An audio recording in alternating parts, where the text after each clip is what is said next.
Konnichiwa. Kok Nahum sih? Koni, Nala, Hum, Cuaks. Nah, aku Kumbawan Alanggau dengan NIM belakang 34. Aku Naira Mumtaz Senjani dengan NIM belakang 76. Dan aku Adelia Disniasari dengan NIM belakang 026. Nah, kalau kalian ditanya mengenai bagaimana identitas yang ada di masyarakat Jepang, pasti kebanyakan dari kita itu berpikir kalau Jepang itu adalah negara yang seragam gitu ya, satu etnis. Padahal ternyata realitasnya itu sedikit berbeda. Nah, itu yang akan kita bahas kali ini. Nah, sebelum itu kita harus mengenal konsep yang bernama Nihon Shinron. Nah, secara singkat, Nihon Shinron itu argumen bahwa masyarakat Jepang sebagai satu kesatuan dengan argumen di mana masyarakat Jepang itu adalah masyarakat yang beragam. Di berbagai teks, jurnal gitu-gitu yang membahas masyarakat atau identitas Jepang, emang konsep Nihon Shinron ini bakalan kita temui. Nah, kemudian juga ada yang namanya konsep Tanitsu Minzoku. Tanitsu Minzoku ini kalau secara harfiah artinya itu bahasa tunggal. Nah, ini itu adalah narasi bahwa negara Jepang itu merupakan negara yang satu etnis, satu bahasa, dan satu identitas. Itu udah kayak konspirasi banget gitu nggak sih? Bener banget itu. Nah, berbagai penulis dan akademisi itu udah mencoba buat memecahkan mitos ini dengan meng-highlight berbagai keberagaman yang ada di masyarakat Jepang. Namun, konsep ini itu tetap berdiri kuat, terutama karena adanya dukungan dari beberapa politisi besar yang secara publik itu mereka menerangkan bahwa Jepang itu adalah negara yang satu etnis. Dan anehnya itu masyarakat Jepang itu tidak muncul adanya kontroversi yang menandakan berarti masyarakat Jepang itu gitu menerima gitu kan. Berarti terima aja lah ya. Iya. Nah, terus sebenarnya etnis di Jepang itu ada apa aja sih? Biar aku yang jelasin. Let's go Koni. Tapi sebelum itu nih ya, kita udah dengar kan soal anggapan bahwa Jepang itu negara yang seragam. Tapi kalau semuanya dianggap satu, lalu mereka yang berbeda posisinya tuh di mana sih? Nah, kali ini kita bahas kenyataan sosial di Jepang yang jarang dilihat gitu ya. Yang pertama, Ainu, penduduk asli Hokkaido. Terus Ryukyuan. Jadi itu tuh wilayah Okinawa dengan budayanya sendiri. Terus ada Zainichi Korean. Di sini tuh orang-orang Korea yang dikarenakan perang pada saat itu mereka imigrasi. Gitu. Imigrasi. Terus ada Nikkeijin, keturunan Jepang dari luar negeri. Terus selanjutnya ada Burakumin. Ini sebenarnya agak nyelekit gitu ya kalau disebutin, tapi Burakumin ini adalah kasta buangan di negara modern Jepang. Gitu. Jadi Burakumin ini kocaknya lagi bukan etnis asing, tapi orang Jepang. Berarti itu dianggap buangan gitu? Iya, dianggap buangan. Kenapa itu? Soalnya nih ya, secara historis mereka ditempatkan pada pekerjaan yang kurang layak gitu, tidak murni.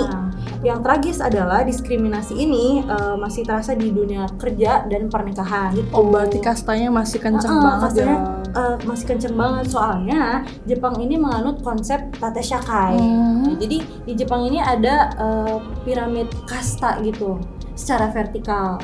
Nah, masalahnya dalam struktur yang sangat vertikal ini kelihatan banget jomplangnya nih. Kelompok yang berbeda minoritas, orang luar atau kasta historis mudah ditempatkan di bagian bawah dan sulit diterima penuh. Nah, kalau kayak gitu, jadi apa syarat sebenarnya ya untuk diakui sebagai orang Jepang?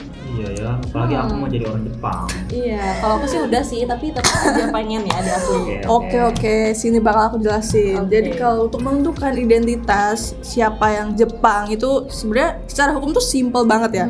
Kalau kamu punya kewarganegaraan Jepang, itu pasti udah diakui sebagai orang Jepang. Tapi itu secara hukum. Tapi kalau secara sosial itu pasti beda ya. Itu lebih rumit banget karena orang-orang itu pasti masih memandang kejepangan itu kayak berkaitan sama bentuk fisik, wajah. Misal wajah kamu yang berbeda, bahkan aksen berbahasa yang kayak beda dari orang Jepang asli. Yang misal nih, Koni atau Hum udah punya keluarga negara Jepang nih, itu tuh sebenarnya bisa aja diakui orang Jepang secara hukum. Namun secara sosial pun mungkin kalian masih dipandang kurang Jepang karena aksen bahasa yang beda dari orang Jepang umumnya. Jadi akibatnya tuh ini tuh kayak diskriminasi Iya, orang ada asing diskriminasi. itu. Iya, itu sebenarnya rumit banget kan kalau secara sosial itu. Nah, menariknya nih, aku pernah baca di suatu jurnal, itu jurnalnya tentang penelitian kepada mahasiswa di Hokkaido.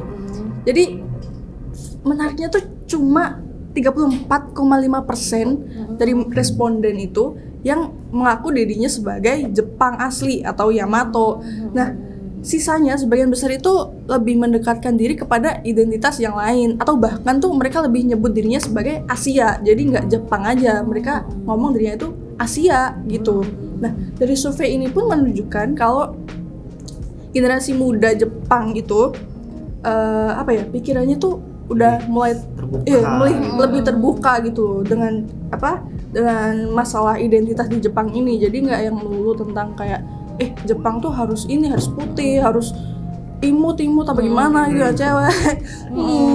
Jadi tuh gak gitu guys. Jadi pertanyaan siapa sebenarnya orang Jepang ini tuh ternyata jauh lebih luas banget daripada cuma sekedar dokumen atau kayak kewarganegaraan itu kan. Tapi ternyata Jepang itu faktanya tidak sesimpel itu ya. Bener banget. Agak intrikut gimana gitu. Banyak Kalau misalnya aku bandingin ya dengan di Indonesia, kalau di Indonesia itu kan kelihatan banget gitu loh, perbedaan antara suku satu dengan suku yang lainnya. Iya. Oke guys, jadi mungkin segitu aja yang bisa kita sampaikan. Mungkin dari sini kalian bisa kayak ngerti lah ya pandangan orang Jepang tentang identitas Jepang atau etnis, suku gitu gimana. Tapi dengar kayak gini kalian masih mau ke Jepang nggak? Masih.